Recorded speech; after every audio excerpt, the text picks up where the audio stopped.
voilà salaamaaleykum mbokk Solution TV ñu ngi leen di nuyu di leen ziar tey ñu am mbégte ak contentement nekkal fi nga xamante ne moom mooy foyer des jeunes bu Mboro war nañ fi amal émission ak ñaari association yi nga xamante ni benn bi moo ngi nekk fii ci Sénégal tudd ACSS ki nga xamante ne moom moo ko jiite muy Bernard Lambar rawatina association bi jógee fële ci diwaanu France ngeen nga xamante ne moom moo nekk ci bopp bi di Gambie xam naa ne nag on va commencer les questions ñu commencer ko ak tamit Sénégal ndax yéen ñi leen fi yéen a tax ngeen ñëw fi genre wala yéen leen fi dalal léegi tey suñu bëggoon xam maanaam seen booloo lan ngeen ñu mën a wax seen booloo ak seen ànd ak nga xamante ne moom moo tax ngeen ñoom ñu jógee France ñëw rejoindre le Sénégal quoi. waaw loolu de dañuy si am contentement di si wax parce que ñoom dafa am beneen organisation bu tudd UNIAE donc ñoom la contacté woon il y a de cela je pourrais dire moins d'1 an touchant vraiment domaine bi nga xamante moom si la ñu nekk moo di ergothérapie constat bu ñuy def moo di c'est pas bien connu au Sénégal te dafa bokk ci médecine dafa bokk aussi ci santé l'ergothérapie donc xam naa ñoom bu ñu ñëwee sax dañ ci gën a développer pour mën a expliquer à la population c'est quoi l'ergothérapie ak ñan ñoo nekk cible yi nga xamante ni ñoom la ñuy ñoom ñoo war a ngànk li nga xamante ni moo nekk l'ergothérapie donc ma waxtaan seeg ñooñu noonu donc c'est par la suite benn email la ñu mettre en contact ak ces jeunes filles là ñi nga xamante ñoom ñoo ñu ñëw tey jii nii pour nekk des partenaires avec l'association Citoyens Solidaires du Sénégal voilà. D'accord, merci. Donc à Madame Camille, nous allons vous donner la parole et vous laisser vous développer un peu de PSIE, de parler de vous, qu'est-ce que vous comptez faire au Sénégal, genre. Du coup, comme l'a expliqué juste avant Bernard, donc c'est l'association ACSS qui nous a contactés directement via par mail.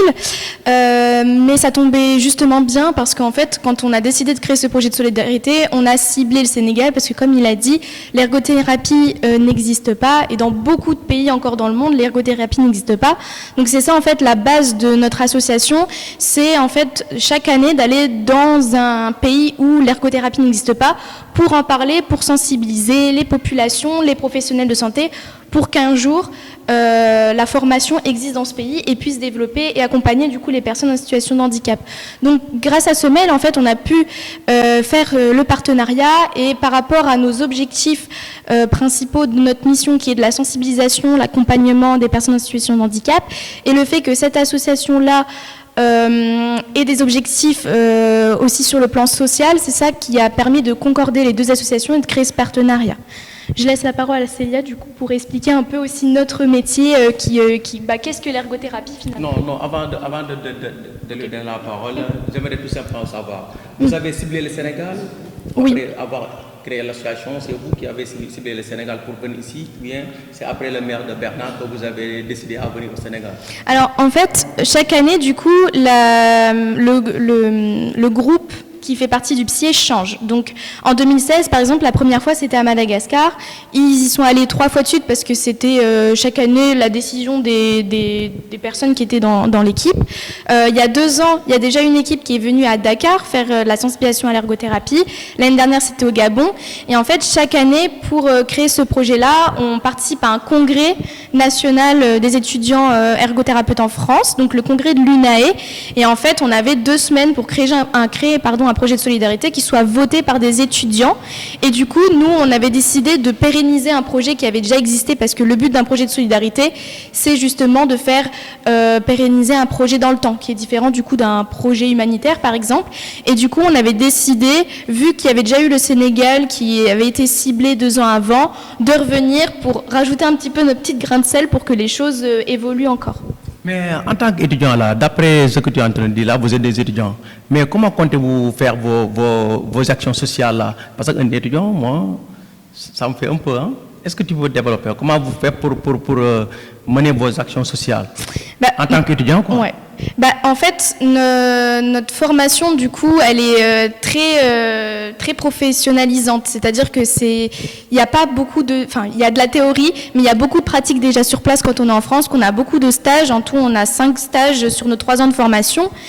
Et du coup, on a déjà beaucoup de pratiques. Après, comme on n'est que étudiante, on peut pas faire par exemple des séances de rééducation parce qu'on n'est pas diplômé, donc on n'a pas le droit.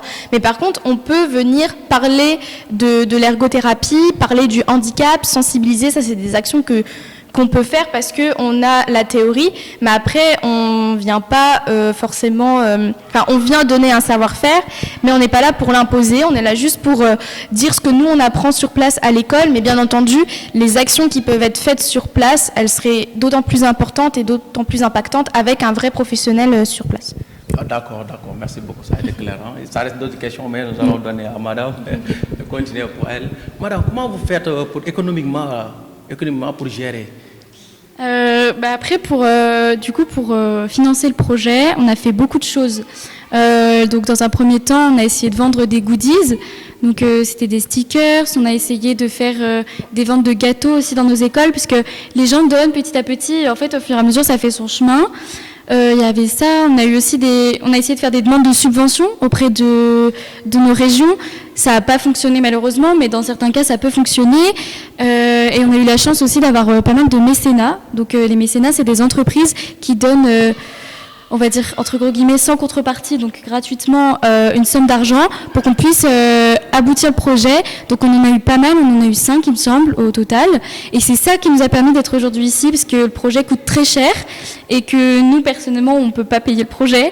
Et du coup, on a essayé de construire cette trésorerie tout au long de l'année. Ah oui, il y avait aussi, la cagnotte en ligne. On a mis une cagnotte en ligne et nos proches...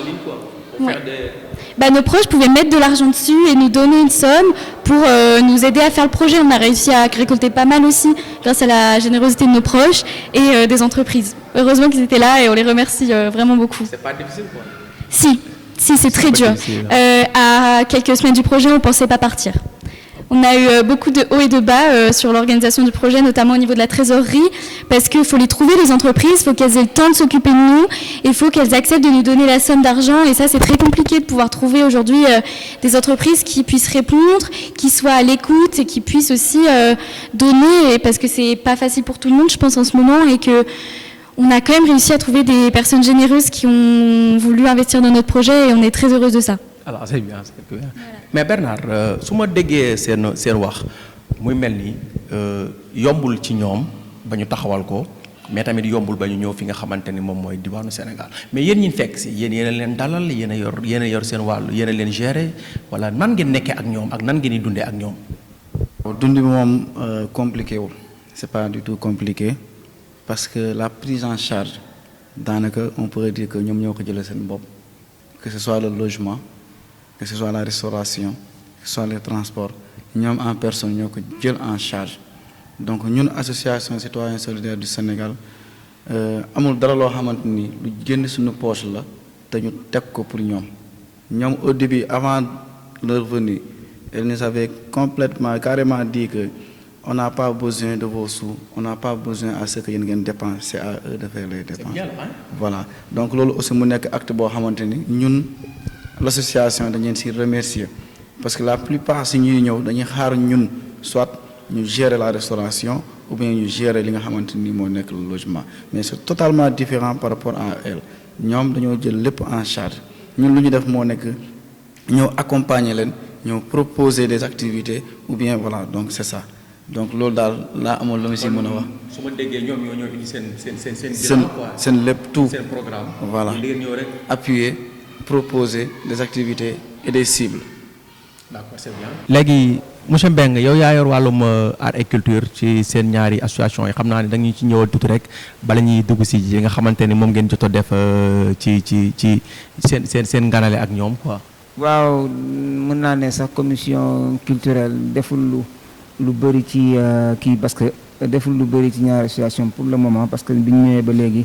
On était à 100% ci sensibilisation au côté handicap ak métier bi ñu yëngu ñoom donc je pense que ñoom ci loolu lañ doon jox donc amul woon place pour commission culturelle def ci juste on était instant bi on est tous chargé pour accueil bi les mettre à l'aise ñu nekk ci jàmm aussi. On a eu pas mal de difficultés ci début bi côté yenn rendez-vous yi yenn truc bi un peu en retard donc c'est vrai que comme ni ñu ko waxee rek Sénégal tout n'est pas si bien cadré que ñoom seen dëkk mais on est un peu désolé sur ça mais juste dañuy def loo xamante ni rek ku ci nekk moom nga mën moom nga xam te ci nga yëngu aussi quoi waaw moo tax mais en plus de ça ñu ngi dañuy kontaan ci seen ñëw ñun tamit ñun ñëpp am nañu mbégte aussi seen ñëw parce que yombul comme ñoom ni ñu la ko waxee rek def nañu lu ne def nañu ay quêtes def nañu ay cagnottes en ligne et tout pour juste être là et rien que ça c'est une bonne chose donc le reste on laisse ça avec les mains de. mais j'espère am ngeen ay programme yoo xamante ni yéen a ngi koy waajalal ak population bu Mboro rawatina jeunesse bi. waaw lu jëm ci wàllum art ak culture. voilà parce que ñoo ngi jëm ci ay nawetaan ñoo ngi jëm ci. on est en pleine vacances. da nga ma laaj ci lu ma sawar a tontu parce que ñu ngi waajal bientôt rek association bi ñu ngi waajal kasak c'est je pense que c'est bientôt c'est dans la semaine ñu ngi waajal benn kasak culturel ak njulli yu ñu defoon keroog mais concernant seen ñëw ñoom je pense que amaguñu chance ak ñoom liggéey ci wàllum boobu ndax ci liggéey bi ñu nekkoon la ñoom léegi nii rek ñu ngi jógee centre kinésithérapie bu nekk fële voir des thérapeutes qui sont là-bas waaw Darou Test ñu ngi jógee foofu ñoom ils ont trouvé que c'était une bonne idée te dem nañ fa xool nañu et c'était très intéressant et gis nga li gars yi naan comme on dit rek tout truc doit s'implanter au début et je pense que comme ils ont l'habitude de le dire dañuy semer des petites graines pour faire développer l'ergothérapie au Sénégal et je pense que avec l'aide de Dieu peut-être d'ici une année ou 2 ans dina am benn centre bu représenter loolu et peut-être on aura aussi la chance dans l'avenir de les recevoir on sait pas si c'est eux au total ou c'est une parmi eux donc on sait pas mais yàlla baax na comme on dit. yàlla baax na voilà kon Mouhamed yow mu mel ni sa pàcc moo jëm ci wàllum wér-gu-yaram genre affaire yooyu noonu te ñoom tamit xam naa ni seen lépp ñu ngi gën a focaliser ci wàllu woowu lan nga ma diggee ci loolu nga xamante ni bal bilan ngeen teg ngir war ko amal ak ñoom wala bu fekkee am na lu ngeen ci fa def ba pare ci lu ci wàllu wér-gu-yaram. maa ngi nuyoowaat di ziar bu baax di wax ni rek côté boobu lu ma si wax mun naa ne du bëri juste en résumé man mi nga xamante ne man la ñuy dénk pàcc boobu noonu mun naa ne doxal nañ ci bu baax a baax parce qu'on a eu à faire pas mal d'activités booy xool lu si mel ni centre Rocky Miroka dem nañ fa et on a eu à trouver des enfants yi nga xamante ne ñoom ñu ngi woon foofu noonu ñoom jot nañu gisante ak ñoom def nañu ay sensibilisation avec l'administration ils ont même eu à jouer avec ces enfants ba xale yi dem nañu ba benn instant ñu ngi doon fàtte li nga xamante ne moom moo leen doon seen handicap ñu ngi ko doon fàtte aussi tamit dem nañu comme ni ko dañu waxee sànq léegi ci centre kiné bi nekk fële na le te aussi bi ñu fa demee on a trouvé là-bas des malades yi nga xamante ne ñoom ñu ngi leen doon faj te ñoom bi ñu commencé di échangeante avec le responsable moom xamal na leen ni moom que ni moom mi ngi doon def ergothérapie sans pour autant mu xam ni li muy def c'est de l'ergothérapie donc ils ont eu à échanger entre eux te aussi yóbbu nañ fa ay dons lu ci mel ni ay yére pour ñoom ñu distribuer ko ay nit yi nga xamante ne ñoom dinañ ko soxla. très bien waaw très bien ban programme ngeen am ci li des ak vacances yi ñoom ñuy delluwaat. avant boobu sax dinaa ne am na benn programme bu ñu mettre en place. moo nekkoon programme de campagne de circoncision bi ñu doon def.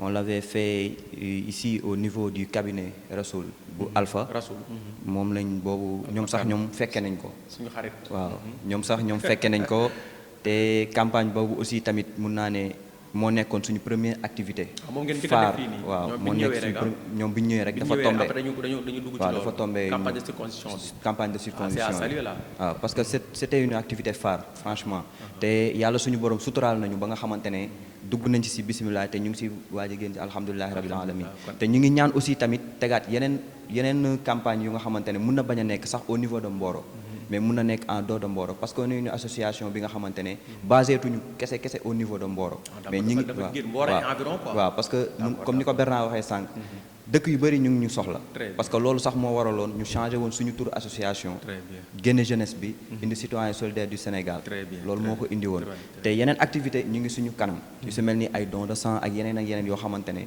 peut-être après dinañ ci gën a yaatal incha allah. très bien. ok merci beaucoup kon nag moom la Daniel di wax sànq naan moom ngi waajal kasak gi quoi. waaw kasak bi aussi tamit boobu moom si la bokk. non pour loolu julli waa Mboro kasagu waa Mboro la waaw loolu il faut que aussi tamit waa Mboro génn ñëw. ñoom ñëpp xam nga ngay génn quoi. waaw vu que na communication bi génn rek. madame si on vous demandait de faire votre bilan là pendant votre séjour au Sénégal depuis que vous êtes là. Alors nous, on a eu une adaptation qui a été difficile au pays, mais on a été ravis de découvrir. Par rapport au climat. Au climat, à la culture, et on vit d'une manière qui est différente. Il y a, oui, l'alimentation, même la ville en soi, c'est très différent. Et mais le tchéboudienne, c'était bien, hein? Vous avez goûté le tchéboudienne? Ah, c'est le riz au poisson? Ouais, oui. Non, on dit tchéboudienne au Sénégal, il faut dire le tchéboudienne. Le mafé, hein? Ah, le mafé. Vous avez... Vous savez cuisiner le mafé? Ça sera après. Allez, continuez. Mais on a pu découvrir la vie sénégalaise du coup à travers l'environnement touristique, le climat, l'alimentation, le contact avec les gens. Et ça a été une réelle découverte et on repart avec plein de souvenirs merveilleux. Ah, très bien, c'est bien. Donc vous séjournez bien au Sénégal là? Comment? Vous passez de bonnes vacances au Sénégal? Oh, oui. L'aller-retour coûte un peu cher, mais... Par rapport à la France, Sénégal est beaucoup plus cher ou bien? C'est moins cher que la France. Ah, c'est bien donc. C'est différent. C'est un peu différent quoi. Ah, mais donc c'est bien. Eh, Bernard, voilà, merci madame, merci. Léegi yow dañuy ñëwal ci maanaam seen parcours rek association bi. maanaam fi nga xamante ne jot ngeen fi dem ak fi nga xamante ne foofu ngeen jëm. bu ko defee ñu mën a dugg nag ci tëj émission bi parce que waxtu bi ñu cërloon moom xam naa ni sax mat na quoi 5 minutes maas mu ngay xamal ni ma 5 minutes moo ñu desee. Voilà, donc fu ñu jógee nag le début c'était très compliqué par rapport à l'association daanaka amul lu ñu dajul moo tax damay am contentement sax pour mu nit ñi di poser question ci association ma toog di expliquer. bu ñuy soog a commencer wax maa ngi koy wax sànq jeunesse solidaire la tuddoon. mais avant mu commencer jeunesse consciente laa ko tuddee woon boobu j'étais seul. ay jamono ñooñu tase nga may wax lu mel noonu. ay jamono. jeunesse consciente laa ko tuddee woon. may jël activité di si liggéey man kase. di cibler ay personnes pour ñuy def ay reboisement ci écoles yi. ci quartier yi defar ay pneus. voilà décoration école yi. yàlla def nag ma gis na am na ñoo xamante ni sawar nañu ci mbir mu ma nekkoon ci laa ñëwaat teg. association des citoyens bon jeunesse solidaire de Mboro ñu dem ba si biir nag bon problème yi commencé coow li fii Mboro concurrence bi et là je me suis dit que nekkuma si concurrence dama liggéey pour le développement de ma commune ma gis na am na ay kilifa am na ay mag am na ñi nga xamante dëkk ñu Mboro ñu ngi dëkk yeneen secteur dañuy solliciter pour ñu dem def ay action foofu noonu là je me suis dit que su ma basé aussi Mboro rek tuddee affaire bi jeunesse de Mboro rek dafa may tënk kon Mboro kese laay mën a intervenir si la ñuy indi citoyen solidaire Sénégal yaatal ko pour que ñëpp mën si bokk am benn bureau nag am nañu bureau vraiment bureau bu sawar sax bureau bi dynamique am nañu ay membres aussi ay membres yi sawar yi dynamique am nañu benn groupe WhatsApp boo xamante ni mu ngi regroupé plus de 150 membres. C'est bien. Donc gars yi sax parfois ñoom ñooy yàkkamte activité am dañu may woo Bernard activité kañ lay am Bernard xanaa duñu def activité mais je pourrais dire que bu ñuy soog a commencé don de sang lañu ubbee suñu association. Don de sang. Très bien. jour fête de travail ñu organiser don de sang bu ñu si paree aussi ñu dugg si cadre environnement di si liggéey ak waa Nebedaay maa la njëkk indi Mboro l'ONG Sur Friday association zéro déchet ñoom ñëpp ay partenaires association bi ñëw nañu à Mboro donc def nañu fi aussi ay collecte de fonds pour jàppale le CEM Mboro 2 pour ñu mën a am achat ay livres et autres yóbbu nañ fa aussi ay dons de livres dem nañu aussi CEM Mboro 1 def nañ fa ay bancs écologiques école Diamaguène rénové nañu salle de classe yi salle de classe yëpp la ñu rénové woon peinture intérieure comme extérieure changer table banc yi defal lañ foofu noonu aussi ay bancs écologiques. Ah très bien yéen a ngi contribuer ci développement éducatif bu Mboro. Voilà donc vraiment c'est à magnifier là. Voilà donc loolu daaw la woon. Merci. ba daaw aussi école Daaru Marnaan ñun ñoo fa installé encore ay bancs écologiques. Très bien très bien. demaat aussi seen Mboro ñoo fa defaat banc écologique ñoo fa defaat encore monument ba. donc bëri na ay activités yoo xamante ni ñu ngi koy def biir Mboro. Très bien très bien. donc aussi ñi nga xamante ni aussi parce que sànq ñu ngi wax ergothérapie. mais am na si ñoo xam ne dañoo am ay déficience mentale. parfois aussi ñu am ay actions yoo xam ne ñu leen si ciblé dernièrement rek sunu petite sœur Dial yàlla na ko yàlla jàppale moom tamit bu ma amee blessure ki nga xam ne moo chargé de la du santé sociale Ahmed Ndiaye def na si liggéey bu extraordinaire ak Assieto Ba aussi bien vrai que Assieto Ba nekkagul si association mais dafa def collecte de fonds pour jàppale association pour ñu mën a jàppale ki nga xam ne moo di Dial donc prise en charge médicale Dial ñun ñoo ko yoram ba lu mu jeex te ñu ngi waaw Dial Thiaw te ñu ngi prévoir encore voilà ñu ngi prévoir encore leneen pour Papa Dial à part li am Mouhamed wax ak ak Daniel. waaw ci li nga xamante ne ñi bi ñëwee ba tey moom ngeen ànd def ko ak fi nga xamante ne foofu ngeen jëm. lan nga ci mën a yokkaat bu ko defee ñu nga tàggatoo waale ñu jox. waaw loolu daal lu ma si mën a yokkaat. moo di que ne le partenariat dañoo bëgg mu nekk une continuité. très bien même bu fekkente ne nekkul ak ñoom seen organisation.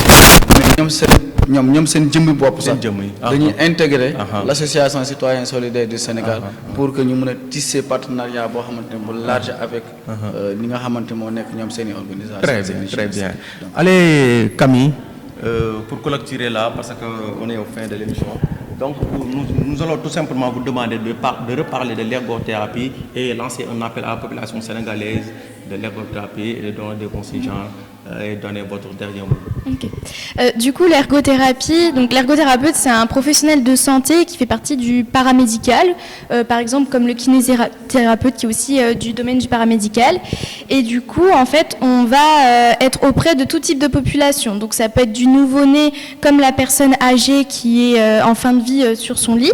Et du coup, nous, notre objectif, c'est de faire un accompagnement de ces personnes-là pour qu'elles soient les plus autonomes et indépendantes possibles dans leur vie quotidienne.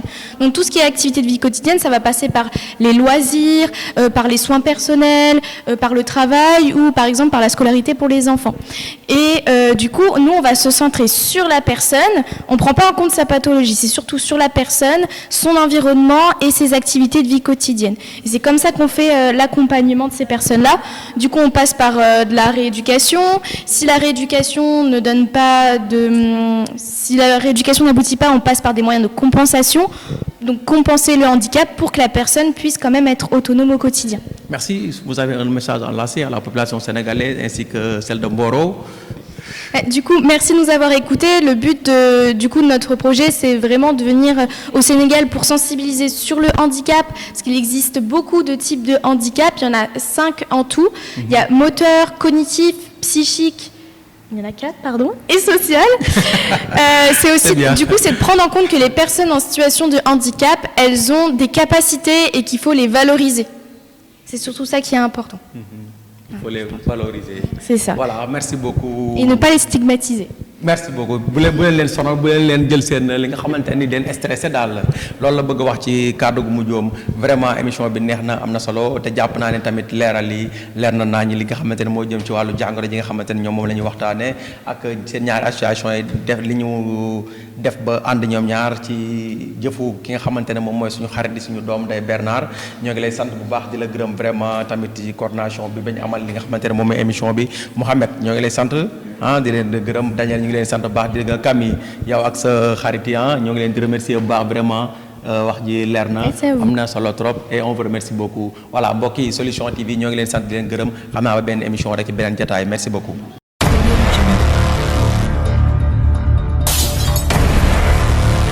SLTV Mboro, une chaîne de haute facture.